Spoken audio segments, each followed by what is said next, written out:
most famous memorial, the Lincoln Memorial. Welcome to the Lincoln Memorial. Built in 1922, the 99-foot-tall limestone temple features a 19-foot-tall Abraham Lincoln seated in a peaceful environment overlooking the National Mall.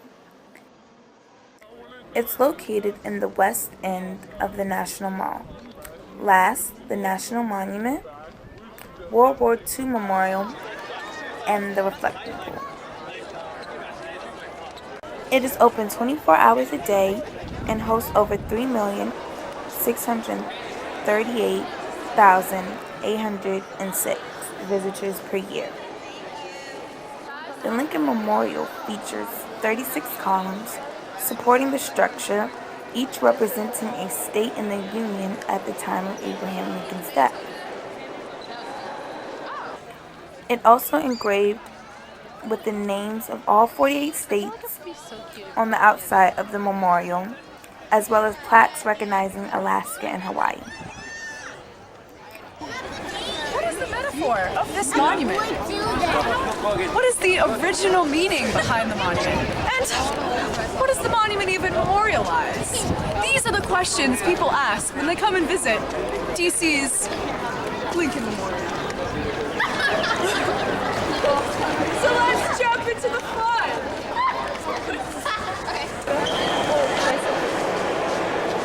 Make sure you have your brochures ready. Standing here with the park ranger for the Lincoln Memorial. So what do you think the monument memorializes? Well, that's actually a really interesting question because the monument, the way we see it today and the way we memorialize it today is different than how it was intended. Actually, when this was built, the memorial was built not to the great emancipator, not to equality, but actually simply as what's said over his head, as a temple to the man who saved the Union. In 1922, we're not far removed from the Civil War. North and South are just kind of healing those wounds after the Spanish-American War and World War I. And so this was built to just memorialize the man who kept our country together. Of course, as time's going on, what it's changed to mean for us is that symbol of equality and also civil rights with the 1930s performance of Marian Anderson on the steps, and of course, Martin Luther King Jr.'s speech. So what it was intended as initially as a temple has now changed, and now it's more in the minds of most people who visit here, a memorial to Lincoln as the emancipator of that champion of equality. May not be what it was intended as, and who knows 100 years from now what it will memorialize to Americans and foreign visitors when they come here. Thank you so much. You're welcome. Thank you.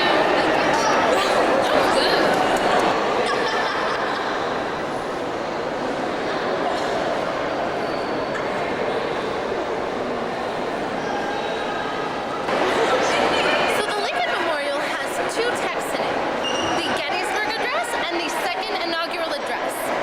It was written by Abraham Lincoln when he came into office for his second term. The text includes parallel structures and is written in a very large font so that everyone coming to visit the memorial can read it.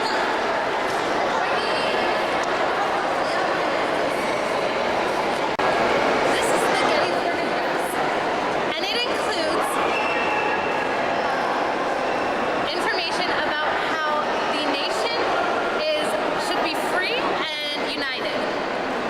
Above it, there's a mural showing a angel of truth liberating the slaves.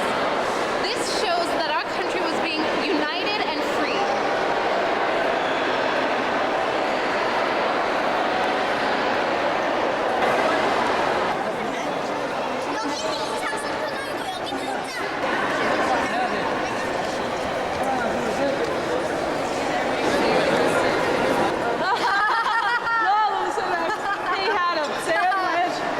Follow me! I'm sitting down with two native Washingtonians. I'm going to ask them a few questions. So, Alex, what are the visual elements of this monument? Well, let me tell you, Ingrid. There are 36 columns for, at that time, that's how many states were existed. And written on the actual memorial are 48 states. And inside is a statue of Lincoln, and he is reflecting over the reflecting pool. And Wow, that's a pretty powerful statement.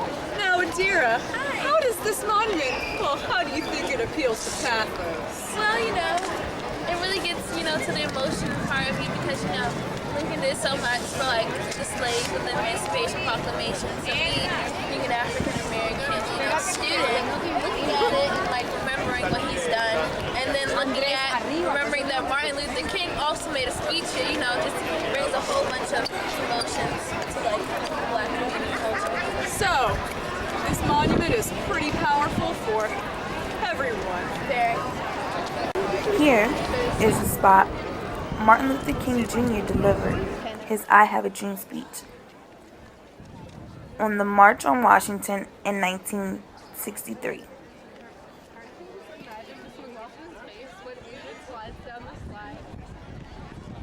how was your experience here at the Lincoln Memorial?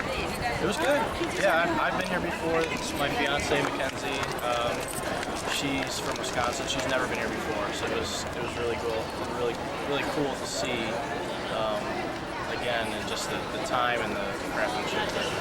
And so, what did it make you think of? Made me think of Lincoln and his time and his presidency and what that must have been like for him, and actually if he ever thought that he'd have a memorial like this as big as this is, and that millions of people. So, how was your experience here at the memorial? So first time I came here, I think it's really beautiful. I think it's just the scenery and the weather, and they go well together. And that's my basic feeling about it. Well, I've always wanted to visit the Lincoln Memorial because I've only seen it in movies and TV shows, and I don't know, it feels, it's not what I expected in terms of like the size because it always looks bigger on the screen, but I think so it's really big. It was cool, I guess. What did it make you think of? President Lincoln, and then words made me think of all the good things he did. In conclusion, the Lincoln Memorial is a lot more effective than it was years ago when it was first created. Because now, instead of just being a uniting of the South and the North, it's a uniting of the entire world, free from slavery